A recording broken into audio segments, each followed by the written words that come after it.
You're All right. I'm gonna do the presentation tonight, and if you guys don't mind, I'll stay seated. There's no one able to see us at home tonight, so we'll start here. You'll notice before we get started that everyone on the team in the back has their mask on tonight. As part of the New York State guidance, many changes occurred on April 9th at 5 p.m. So during our presentation tonight, I think it's important for you to try to remember that there will be some things that feel like we're going backwards in the guidance, and there will be some great gains in the guidance.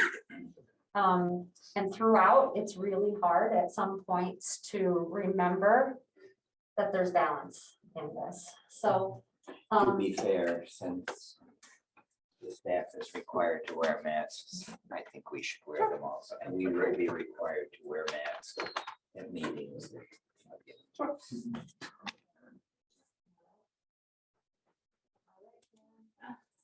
So today we're going to discuss the changes from the interim guidance of in-person instruction. We're going to share our plan for moving to 4 days in person, and then I'd like to answer any questions that you have.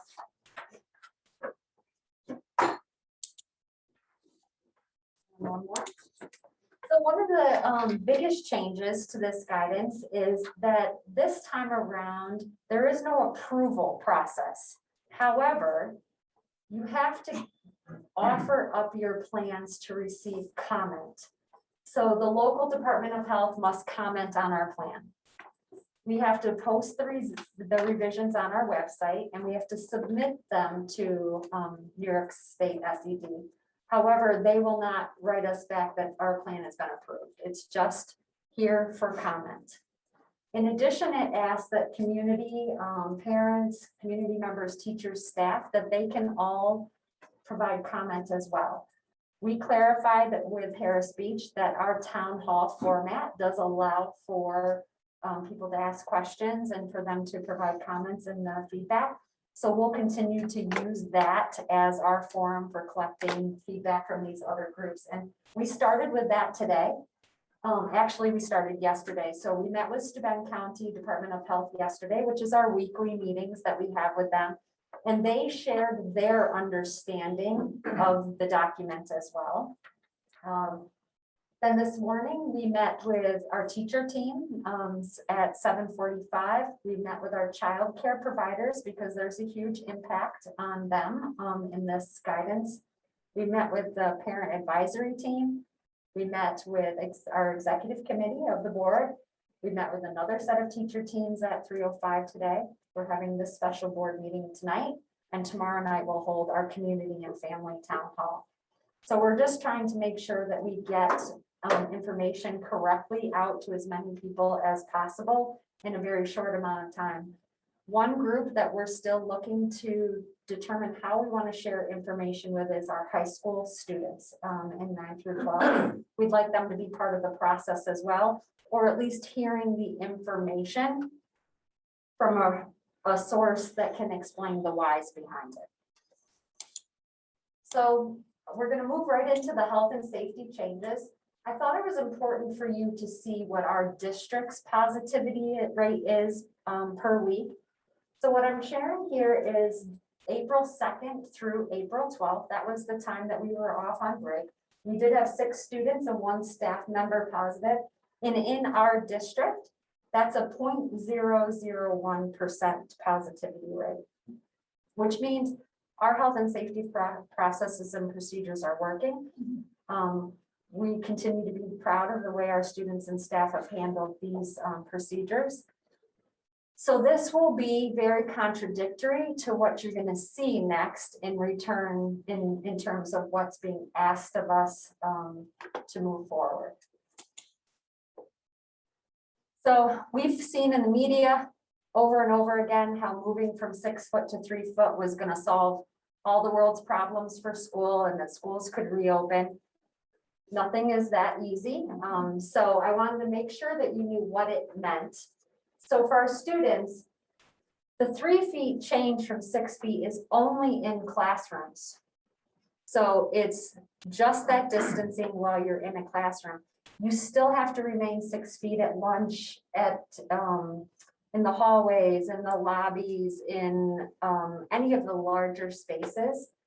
So that move from 6 foot to 3 foot doesn't mean 3 foot everywhere. It really just means 3 foot for instruction. Two great things that came out of it was our music programs and our PE programs. They moved from 12 foot to 6 foot. That makes a huge difference for our athletes, for our PE students, for our band and chorus students. They also provided guidance for them to be able to have performances and concerts, which is also a huge get in the plan for our kids, as long as you can maintain the 6 foot distancing. So just like athletics, they can bring 2 spectators to the play. They could bring 2 spectators to their concert. So that will open up some opportunities for our kids in the spring. Teachers, however, there's no change in the guidance. They must still remain 6 feet from each other and from students. So that's really what 6 foot to 3 foot means for school right now. I'm gonna have you move to the next slide, please. Another, I don't know if it's like a blocker or another hurdle for us to move from 6 foot to 3 foot is this guidance from the CDC. If you remember in the fall, they created that yellow, orange, red zone, and it was based really on your zip code. It wasn't necessarily based on your whole county. The CDC version of this red, yellow, blue zone is based on your whole county. So if you are in the low and moderate risk group, all 3 levels, elementary, middle, and high school, can be at 3 foot distancing. As you move up the chart, though, it gets more restrictive. So if you're in the substantial risk group, then elementary can be open, middle and high can, but they recommend cohorting, which means your kids need to be with each other for the school day. And I'll share a little bit more about that when we're done. If you're in the high risk of transmission, elementary can be at 3 feet, but middle school and high school cannot unless you can cohort. So you have to provide ways for cohorting to be open. And I'll have you go to the next slide. So for cohorting, we've kind of wrapped cohorting around our A, B's, and C's. But really what cohorting is even during the day. So if I was a 3rd grade teacher, I'm cohorting because I have my same kids all day long with me in the classroom. At the middle school, they created their schedule so that kids would go to one room and teachers rotate to them, because at the middle school, all kids take the same set of courses across the course of the day, so the teachers could move to them. It's a little, there's a little movement in 8th grade where biology and algebra come into play, so there's a little bit of movement there that they're not totally cohorted, but for a majority of the day they are. So how does CDC decide which color group you're in? So they are working on total new cases per 100,000 persons over a 7-day period. It's not a rolling 7-day, but so that each day it could change. It's a 7-day jump and then a 7-day jump. So if you have less than 10 new cases, you're in blue. If you have less than 50, you're in yellow. Less than 100, you're in orange. And more than 100, then you're in red. They also look at the positivity rate based on testing and the percentage. So right now, last week, Steuben County had 138 cases, which places us in red. And their percentage of positivity rate right now is 5.9, which puts us in blue. So the guidance says if you have 2 factors that are different, you have to go with the higher of the 2. So right now, Steuben County is considered to be in the red zone. Next slide. As is every other county in New York State right now, except one. So I don't know where yellow is, but I feel like we all need to go there. So what this does is places a huge burden on any school district's high school level that can't maintain 6 foot to bring everyone in. And you all know we can't, we needed to be able to move to 3 to bring our high school kids back. This will get updated each week, the color, but I think I think I counted maybe 7 counties are in orange, which means they should be cohorting. I think it's important for you to know that because of the amazing amount of offerings we have at the high school, even if we didn't have all of those offerings, cohorting in high school isn't a possibility. Every student has their own individual education plan, and we wouldn't want them to be cohorted. The next slide. So because of that, on April 26th, we're excited to bring our K-8 kids back to 4 days a week. And we can do that. They're cohorted. Doesn't matter if we're in red or not. We meet the criteria for that. So they'll start back to 4 days in person. We're going to keep our Wednesday schedule because we still do have a very large cohort C group, just under 900 kids in our cohort C group. We need to be able to plan for them, honor them, get their work to them. So we're going to keep that Wednesday schedule in place. Next slide. So per these indicators of the community transmission from CDC, our high school group has to remain in their 2-day hybrid model. So remember, this is where I was talking about. This balance is very hard because we're super excited for our K-8 kids and want them back, but we want the same thing for high school. We just absolutely cannot do it under these current guidelines. So what zone or what criteria will we need to meet to do that? We need to be below red, really Just anything anything below red? red. Okay. Yeah. It's recommended in orange to be cohorted. It's recommended, but it's not enforced. It's red means must. Yeah. So moving away from just that news, so we're super excited to have them back. We shared that with staff today. They also changed the face mask wearing revision, made some revisions to face mask wearing. And it is not tied to moving from 6 foot to 3 foot. And it is not tied to how many days you're in person. It is a new standard moving forward. So it has nothing to do with space and it has nothing to do with days in person. So face masks have to be worn at all times. 100% of the time that you're on school grounds, they need to be worn in the buildings. That was already the case in the bus, but prior to, during direct instruction, you were able to take your mask off in a classroom once you were seated, and you could take it off at lunch.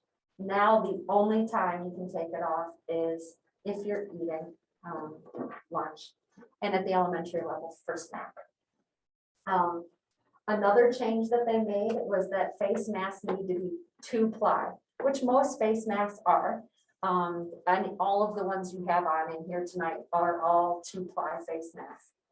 Gaiters, however, are not 2-ply, and a lot of our kids wear them because they're easy to just put around their neck and pull up. So what they're recommending is that if you see someone with a gaiter, it has to be folded in half and worn over their nose and mouth.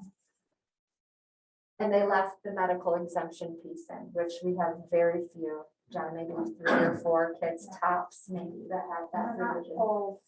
Not full time. Yep. Michelle, where do the kids in elementary school eat lunch and have a snack? They have them all over the place. Some in classrooms, some in the cafeteria, some will be in the gyms outside. So they're working on some plans for that. Our screening process stays the same. Kids still have to, and staff still have to fill out the attestation form on the way in. Temperature checks still need to happen. So building principals are working on, now that we're doubling the amount of kids that are coming in, it'll take a little more time, a few more people to manage that. So they're working on that. Lots of information about ventilation and filtration. And Bill's been all over this for a few weeks now since this guidance came out. So we're gonna continue to increase the maximum amount of outdoor air. The weather's getting nicer, windows should be open. There should be constant airflow happening in classrooms with windows. We're continuing to upgrade our filters. They're also on a cycle, so we're continuing to change those out on that regular schedule that we have built in. Weather permitting, we're going to continue to have the windows open and doors, so that will help keep that circulation going. We're going to use our mechanical systems as well and keep those running really on more of a regular basis than just the amount of time during the workday. Bill and his team are assessing classrooms that don't have either a mechanical system. And I know this board knows well, the conversations about the need for air conditioning on our third floors in our elementaries. And we're working on that through our facilities projects. So that isn't something that we can fix in the next couple weeks. So it's this constant work with Bill and the teachers. Fans, box fans, stand-up fans, what can we do? Air diffusers, those kinds of things. So we're going to keep working on that. Nothing really changed with hygiene and cleaning and disinfection. It's all the same process, just constant cleaning, constant wiping things down, especially high touch areas, making sure that we have hand sanitizer and wipes in the right places. So we're going to continue all of that. Transportation and food service. They did give us some wiggle room in the change for transportation. So we're going to continue to encourage families that can self-transport to do that. That's worked out well. It's helped a lot this year for our families that can transport. Weather permitting, again, windows will be open on the buses, the roof hatches will be open. We're going to continue to strive for single seats on the buses. There will be times in some runs where there will be 2 kids per seat. And there was some wiggle room in the language there. It said when possible, to work with that. So that little bit of change really helped us to be able to provide this 4 days back for our students. Food service is going to remain the same. We're still going to do home deliveries on Wednesdays. We still have students that will need food those 5 days of school. And really it's a 7-day delivery. Lunch and breakfast will still be available, obviously, at school. And that USDA waiver is still in place. So all breakfast and lunch is free for any student this year. In terms of teaching and learning, again, I'll re-emphasize that Wednesday schedule, the need for the Wednesday schedule. There was language in this guidance that said you could start meeting again in person, which is why we're meeting again in person. As long as you can keep in school that 6-foot distancing, 3-foot, 6-foot distancing. So some secondary meetings will happen in person and some will be virtual. It depends on the size of their department, really. There might be some schedule or location changes for some students and teachers if they had like special services, and now that the group is larger, the space may have been too small for all of them to fit in now with the 3 feet. So there might be some shuffling there for support services. Our CSE meetings are going to remain virtual. Honestly, it's one of those blessings that you've seen out of this, that more people can attend. And they can be there from work or from home. So those are going to stay virtual. The elementary grade level and curriculum meetings are going to remain virtual for the rest of this year. And then depending on the size of your building, you may have a live staff meeting or not. It just depends on the size of your building and if you can meet that 6-foot distance. It'd be hard for Robin to have a faculty meeting in person right now.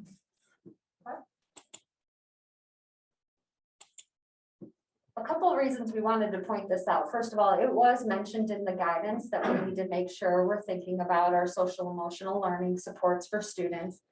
I think two examples come to mind for me right now that we may need to make sure that these are robust services that everyone knows how to get to. One, we could have some students coming back that have not been in our building since March, because of this. So that integration you never know how it will go for a student, so we want to make sure that there's supports there for them. In addition, now I think our high school students have been very excited about returning to school, and this constant media that 3 feet was going to solve everything, and now the realization that they cannot return until we're out of the red zone. Our students may need some support on trying to figure that out. In addition, when we bring our kids back on April 26th, it's going to be like a brand new first day of school in April. These cohorts, A and B, haven't been in the same spaces together, you know, face to face. So it's almost like a brand new day. So relationships are going to need to be reestablished, and what's the makeup of our room, you know, all those things we typically handle in September. So we'll be doing that. And then we want to make sure that our staff are supported as well. This last 8 weeks, it's always tough. It's going to be tougher now because of the change with mask wearing. You know, I think a lot about when you're teaching a group of kids at home and in person, and now your face is covered for those kids at home. And I'm sure you can hear how muffled I am. And so also being, you know, projected through your computer screen, it's going to be a challenge. It's another shift in an already difficult situation to teach both groups anyway. So we have some coaching sessions from Brian Mendler, who is just phenomenal. If you haven't heard him speak before, he's great. He's worked with Greg's school and a couple other elementary schools in our district before. So we're going to have 2 coaching sessions with him, and then we'll keep pushing our EAP services for our staff. Okay. Here's a bunch of the random questions, you know, that we've been asked. So what are we doing with lunch? You know, our building principals are getting super creative. You know, we might at the middle school have to use the McGill gym, you know, the small gym in the back, and the cafeteria, and maybe some classrooms, as long as we're keeping them 6 feet. The elementary, they might have picnic style lunches places. We might use outdoor spaces depending on the weather, but there will always be a location. It will not always be the cafeteria. So some will be in there, some won't be. The high school, because we can't bring everyone back currently to 4 days, we'll keep looking at those at-risk groups and try to bring some of those smaller at-risk groups back to 4 days so that they can start on April 26th as well. Snack still has to be spaced out. So we got to figure out the math and the puzzle around having snacks. So not everyone can have snack at the same time. So it'll be different times when they can have their snack, and we'll work that in also as a mask break. Right now, they actually took the language regarding mask breaks out of the guidance, so it's not required anymore. However, we're not having our kids sit for 6.5 hours with the mask on with no break. So we're looking at a morning break around snack. Obviously lunch they could be off, and then sometime in the afternoon to build one in. One of the other things that they've requested is that we share vaccination clinics, which luckily for us, we were already doing. So last week during break, we sent out from the high school where the 18 and up clinics were, where the 16 and up clinics were, and gave them links so that they could sign up, and we'll continue to do that.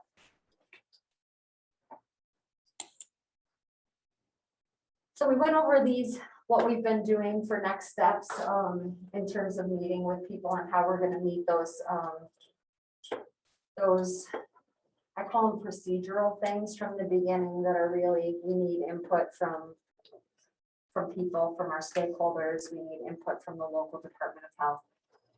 We are continuing to push the Department of Health to ask for some leniency around this red zone issue, specifically because most of Steuben County schools have such a low positivity rate that it just doesn't match what's happening in our county. Some of the other things that make this difficult are that many of our smaller districts are back 5 days a week or 4 days a week with all their kids because they can maintain the 6 foot. And it's just a hard message to share with families why a neighboring school district could be open and you can't. I will tell you that most larger school districts around us are going K-8 or only K-5. And we really can only worry about us and following the rules here. But it does make it challenging for people to understand why the difference is. And just one more slide, Karen. We've met all of the challenges every single time our guidance came out. We'll continue to do that. But I think it's important to be reminded that people are tired. And as this feels more restrictive than not, I think you'll see more, maybe not just tiredness, but maybe anger as well from our people around this. We'll be ready to bring our high school kids back 4 days as soon as we're allowed to. We won't need 2 weeks lag time to start them. We'll be ready if there's ever a time. What I don't want to set our high school kids up for is this yo-yo week to week type thing though. So we want to make sure that we're going to consistently not be in red, and this last 8 weeks really want them to have a good experience. They released, the state released guidance for end of year celebrations. So Robin and her team and the senior class officers are working on all kinds of creative things for the end of the year around those. So it is my hope that we follow these regulations so that other things don't have to be taken away, so that they have the opportunity for those things. That's it for tonight, but it's a lot. It's a lot of change in a 24-page document, and technically this mask wearing was supposed to start on Monday. We got it Friday night at 5. This was supposed to start on Monday, so we're going to be starting on Monday, the 19th, with the mask wearing for our staff and our students. So we have a lot of messaging to do with families about that. We will be sending home a commitment form like we did in the fall for families who want to move to 4 days or move to cohort C. I'm unsure if mask wearing will have an effect on some families' decisions to maybe stay in or move to the cohort C model. So we will know that by next Tuesday or Wednesday. So if I have an update on that for Wednesday night's board meeting, I'll be able to share that with you then. So I guess I'm just wondering what questions you have. You know, we try to be thorough when we roll this out, but this is significant changes for our processes right now. I have one question, Michelle. So for the masks, is it possible, because I know ASL has the ones where it's the clear part. Are we able to get those for our teachers then? Where then they students could still see, like in person or online, their mouths, their lips moving?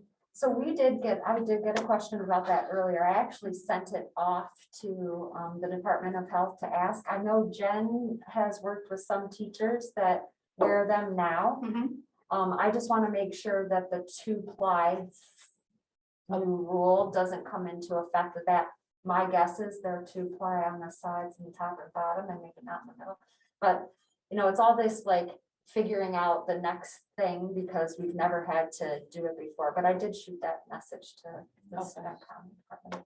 Thank you. Yeah. And would we, and follow up then, so would the district then provide that to the staff? We would get them sourced out? And If we can find them, that's Yeah. also part of the issues is the availability of them. A lot of them are single, a lot of them are single use too. Single use, yes. Yeah, I guess along the line with Christina's question is generally the resources that you think you need, right? Because you kind of hinted at kind of some potential technology needs with people wearing masks and how their voices may be transmitted through the system, and that would be different. And also just the balance of how many students they're managing versus, you know, online, offline versus what they're doing before, and what those dynamics do. I think there will be some cost to air cleaners if we go in that direction, but again, availability of those products is something that we have to work on. So we'll make some decisions about which direction we're gonna go for those. I think this is gonna be hardest for elementary teachers who now have more kids in the room and are still trying to deal with the ones online. And I hope that at some point, like if we roll into next year in a similar situation, that we don't have elementary teachers trying to do both. I think Yes, it's we're gonna way work too hard. really hard to not have that happen, if we have to do that Yeah. in the fall. I again have to do it for a short period of time this year, Mhm. but if we go into next year, I think we gotta do something different there. That's one of our goals. I'm glad you misread when I read through it. I thought it was the middle school and high school had to be cohorted all the time. So I'm glad it's just in a certain.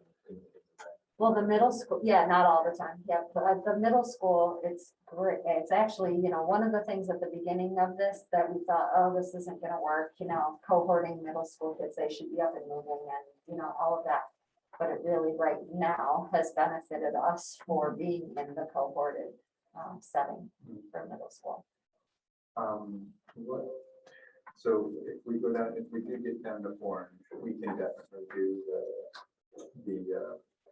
the 3 feet in all of the high school classrooms and 6 feet everything else with all of potentially all of the high school students. We can, yes, Okay. we're ready, yes.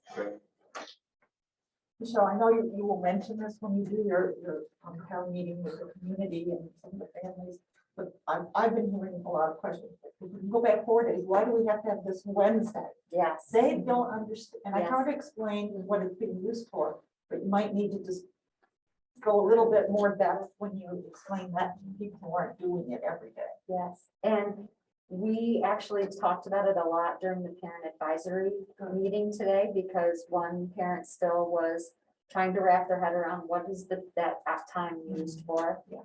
And so they will be good messengers. I did ask them to save their, their message until tomorrow. So that the board would have the opportunity to see this tonight and really have a good understanding before you start getting a lot of questions. I'm also just putting together like a one-pager of the breakdown of this presentation to share with all of you, so I'll make sure that you get that tomorrow. So that you have that as well. And all of this on the website too, I assume. It will be, it's will be. not yet. After tomorrow night, we'll actually put the town hall meeting on and we'll place the presentation on. I think it's good that you mentioned this. Obviously, it was one of my questions I had earlier posed about talking to at least the seniors or juniors at the high school level and getting feedback from them. I think that's so important to have at least those 2 classes be involved in some discussions of what's going on, the dialogue. So I appreciate that you guys are working on that. So. And we're hoping that that will help them because, Monday, it's a huge shift for kids at the high school. They won't be able to come back 4 days and they will have to now mask. So it's going to feel very punitive at that level where the other levels are actually, yes, I get to come back and I get to, wear the mask more. It's like a balance there, but the high school kids are having to wear a mask more and not getting a benefit. So it'll be a hard sell for some of them. I got some feedback from one high school student that said, basically do anything you want, but don't take away Wednesdays. Leave it as it is. Yes. Well, good, we're doing that. Now with all three levels, if they go to all 4 days, eventually, can we do transportation where it's not gonna like increase routes or like, 'cause all of a sudden now we have to, it's a single person on a seat. Right now it's manageable because only so many during the day and all that. Can we do that once everyone comes back? Yeah, so that's, one of the tasks that Larry and Stephanie really tackled when we sent out that survey. It's been 3 weeks ago now, or maybe a month ago now. And that was actually the highest response rate that we have gotten back, 3,390 responses on in a 4,400, kids school district. That's pretty amazing. And transportation was one of the questions, so they had to put their addresses in, so they were able to map out the buses that way like we did in September. So as we move forward, this one-page sheet will provide all of us with the same base of information. So we're all delivering the same response. If you do receive emails and so forth addressed to you, forward them to me and to Michelle, and we will respond to them and let you know that we've responded, just so it's a consistent message all the time. I've already received a lot of inquiries up to this point, starting with Friday when they found out that for a lot of people have a different concept of what that meant. To a lot of people, they think, oh, we're all going to go back to school now. Okay, so it's important that they be able to differentiate what they think was the information and what in fact this is. And certainly this will be posted on our website, so you can always say, if you need more details, you can just go on our website and it's presented there. And I think one of the most helpful things for my response has been to diffuse some of the anger around this so far has just been that we feel the same way. You know, we're equally as frustrated and we're doing everything we can to advocate. There are places that we can continue to advocate.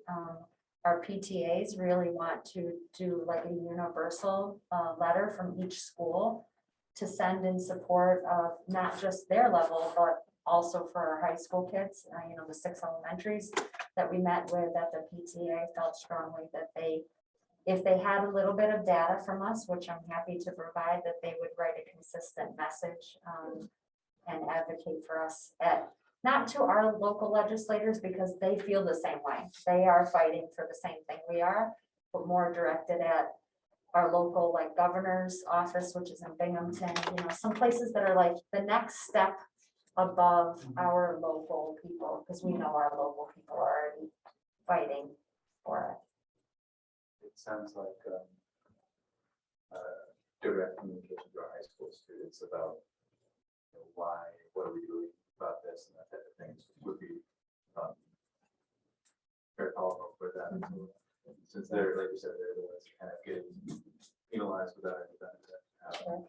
And they're trying to help them understand so that they turn into advocates instead of. Yes.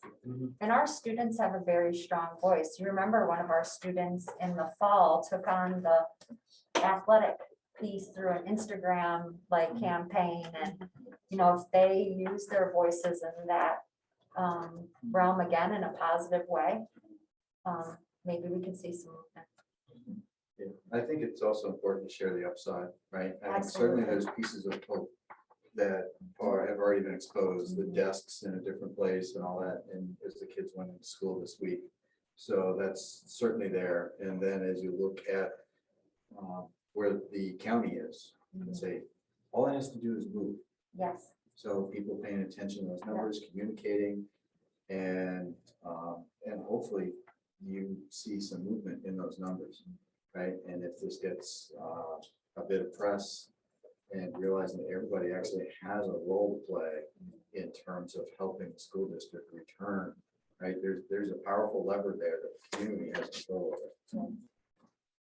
Yeah, even some changing to by zip code instead of whole county. I mean, we're Cornell, you know, we have a very big county, and you know, in some rural areas and some city type areas. So it's hard when you're doing all of the right things, Right. but the whole county.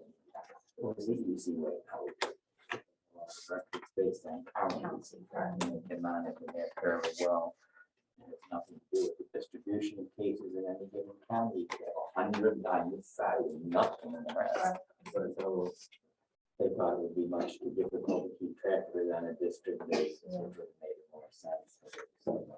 We do that now at some other time when they have the yellow zones. Yes. Was it by school district or zip Zip code? code. Zip code. There were like weird lines, like Addison, I think their high school was in one zone and their elementary was in another. It was, you know, zigzagged through there. Yeah, sure.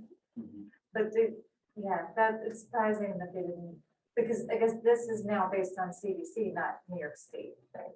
New York These State zones are CDC. adopted CDC's guidance, so it still came from the New York State Department of Health. But the State Department of Health could probably choose to do it differently. They could. And at the end of this, I just want to say, everyone in the back of the room here, this plan could not have come together like this without every person here playing a huge role, including our teachers union, just sending out those messages that, what do you need? How can we help? What do we need to keep moving forward? And, you know, today's message was hard, and we got a lot of questions about why we're doing it, and we're doing it because we have to, you know, the guidance is we must, so we will. Just to keep our doors open. Now, there are school districts who shade the regulations here. Our job is to follow the law and the regulations, period. And that has done us justice so far by staying in Right. compliance with our guidelines. And that's a big kudos to not just our employees, but our students have maintained the guidelines. And I know this frustration thing might boil over in some areas, but I think they understand that we have the events that we've been allowed to have because we've maintained our guidance, that we maintained the guidelines. So I think going forward, we can count on our kids. I mean, I trust them. I think they're gonna do what they need to do to be able to come while they can and to be together, because that's what they most want, is to be together. And I have confidence, and I have more than confidence in our staff. I know that they will do it, but I also have confidence that our students will step up to the plate and get through this together, because that's what they've been doing.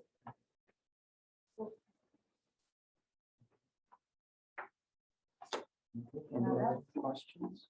Thanks for getting us together. I'm glad we did this first. Yeah, thank you. Yeah. The motion to adjourn. So, second. All those in favor? Aye. Those opposed? Thank you for coming.